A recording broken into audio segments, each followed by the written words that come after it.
ever feel like stepping into a minefield. That's kind of how this whole men's rights versus feminism thing feels, you know? But hey, that's what we do here. Dive right into the thick of it. And this time, it's not just the laws and stuff. It's like those invisible rules about being a man or a woman that really makes it tricky. Totally. We actually got to see this video, right, with people saying straight up, I'm an MRA or I'm a feminist, and they did not hold back.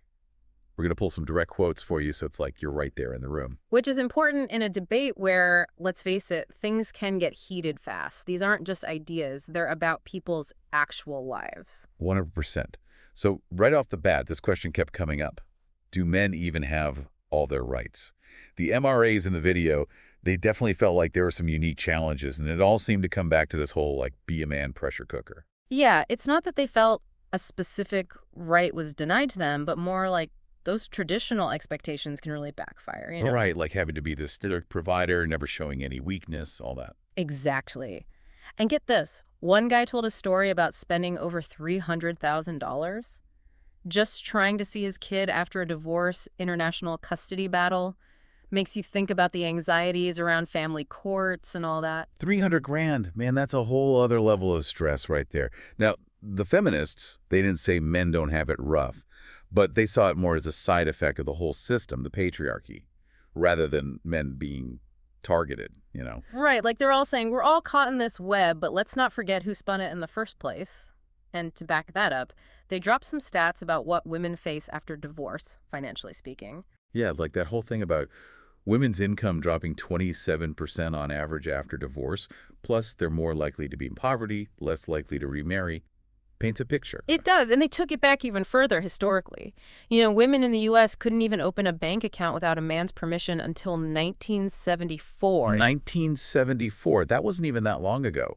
Makes you wonder what else is still lurking under the surface. Exactly, and that's their point. You can't separate these men's rights issues from how women have been treated for, well, forever. Which brings us to another question that really got people fired up, is misandries. You know, prejudice against men, as big a deal as some MRAs think it is. The MRAs, they argued that even if it's less in your face than misogyny, misandry's still everywhere. From homeless shelters to how we treat male victims of domestic violence, it all adds up. They even talked about men's health, like prostate cancer, not getting enough attention or funding, you know. Yeah. And here's where it gets interesting. They mentioned this thing called the women are wonderful effect. Which basically means people naturally empathize with women more, see them more positively. So men's problems might get brushed aside. Wow. So are we, like, subconsciously picking sides based on gender when it comes to suffering? It's something to think about. Now, the feminists didn't shy away from this one either. They said, yeah, sure, individual guys get treated badly, but it's not even close to the deep-rooted misogyny women face every single day. So they're saying it's more about, like, economic stuff than actual discrimination against men. That seemed to be their go-to. They said homelessness, workplace deaths, even suicide in men, it's often tied to poverty, dangerous jobs, not having resources, that kind of thing. It's like this tangled mess, you know. Hard to tell what's just about being a man and what's from bigger problems in society. Exactly. And it gets even more complicated when you see how each side views masculinity itself. For some MRAs, feminism isn't just about equality, it's like a personal attack on what it means to be a man. Yeah, one guy talked about finding himself through things like martial arts, having older guys mentor him. That's part of who he is. But he felt like feminism was saying those things are bad or something. And that's where the two sides really clash, because the feminists are like, hold on, we don't want to erase masculinity, just the toxic stuff that hurts everyone. So ditch the strong, silent type and let men be vulnerable, ask for help. Exactly. They think redefining what it means to be a man, vulnerability and all, would actually be good for everybody. Sounds good in theory, but then the conversation takes this sharp turn Right. into OnlyFans. Talk about a curveball. Right. And suddenly we're talking power dynamics, sex work. Does using your sexuality actually help women or not? Even the feminists were divided on whether OnlyFans is empowering or just another way to exploit women. Especially with all the legal stuff and social stigma around sex work. It's complicated. For sure. And we even heard from this woman who's both an OnlyFans creator and a lawyer. Talk about a double life. She was saying, yeah, she makes bank, but the judgment is insane. Way worse than anything she dealt with before. Classic double standard right there. Guys watch the content, then turn around and shame the women making it. 100%. She Yeah. even called it out how male actors brag about sleeping around and they're praised, but women do it and they're labeled. Mm. Makes you think who really has the power? It all comes down to agency, right? Who is in control? Are women winning in these situations or just being used in a system that favors men? Right. And speaking of controversial guys, that's when Andrew Tate's name gets thrown into the mix. Talk about a lightning rod. Oh, yeah. And his presence alone speaks volumes.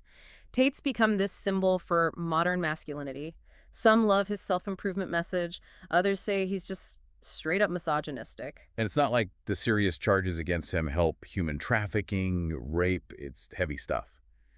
But even with all that, some MRAs felt like he was having a positive influence on young men. Important to point out, they weren't necessarily defending his actions, more like they saw guys getting motivated, hitting the gym, focusing on their careers, and they attributed that to Tate. It's that age-old question, right? Do the ends justify the means? Can someone with messed up views still do good in the world? It's a tough one. They even brought up a story about Tate donating a ton of money to help some guy with cancer.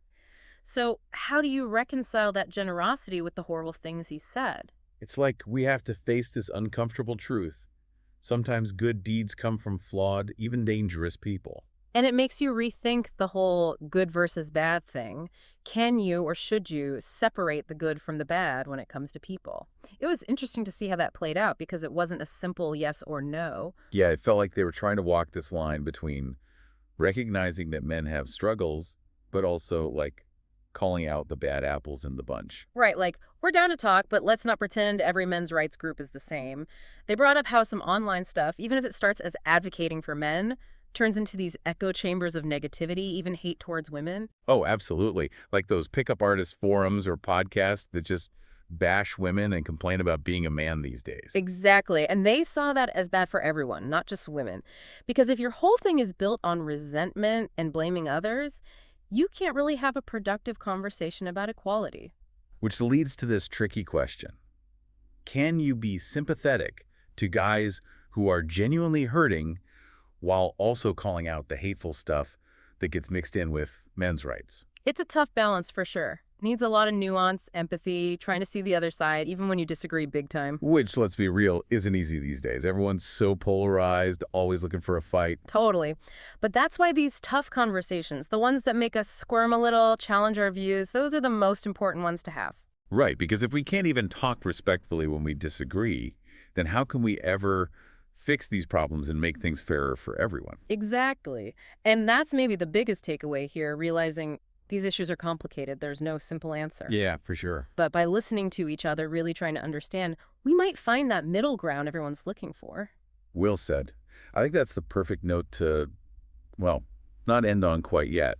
This deep dive's definitely given us a lot to think about. So, did the feminists have any ideas about how to fix things? Or was it just a stalemate after that? It wasn't a total standoff, no. The feminists, they seem to really want to find a way to work together. But they definitely weren't afraid to set some boundaries. Yeah, like, we're here to listen, but we're not just going to agree with everything. Exactly. They made it clear that any kind of teamwork, it has to start with admitting that some messed up things have been done in the name of men's rights. Like, they talked about how some groups took that idea and ran with it, advocating for violence against women, trying to undo all the progress that's been made. Scary stuff. Yeah, you can't just ignore that part, pretend it never happened. Right. And they were saying, before things can get better, the men's rights movement has to take out the trash, separate the good from the bad. Makes you wonder, can you even save a movement once it's got that kind of baggage attached to it? $1 million question, right? Honestly, not sure anyone has the answer to that one. But something they did talk about was language. How the words we use can either keep these bad stereotypes going or help to break them down. Like what? Give me an example. So one of the feminists said even the phrase men's rights can be a problem. Because it makes it sound like a competition, right? Like if men win, women automatically lose. Yeah. Instead of working together, it's like we're always fighting over the same piece of pie. Exactly. And they thought maybe focusing less on rights and more on what everyone wants, dismantling those gender roles that hold us back, making things more equal, that kind of thing. Right. Finding that common ground. Because at the end of the day, don't we all want the same things? To be respected, to feel like our lives matter. Absolutely. And that's something I think everyone listening should take to heart. Even when things seem super divided, impossible to fix, there's always that hope of finding some common ground. It might be messy, might be uncomfortable getting there, but it's a journey worth taking. Couldn't agree more. This whole deep dive has really given me a lot to think about, and I hope our listeners feel the same way. Until next time, keep those minds open and keep asking those tough questions.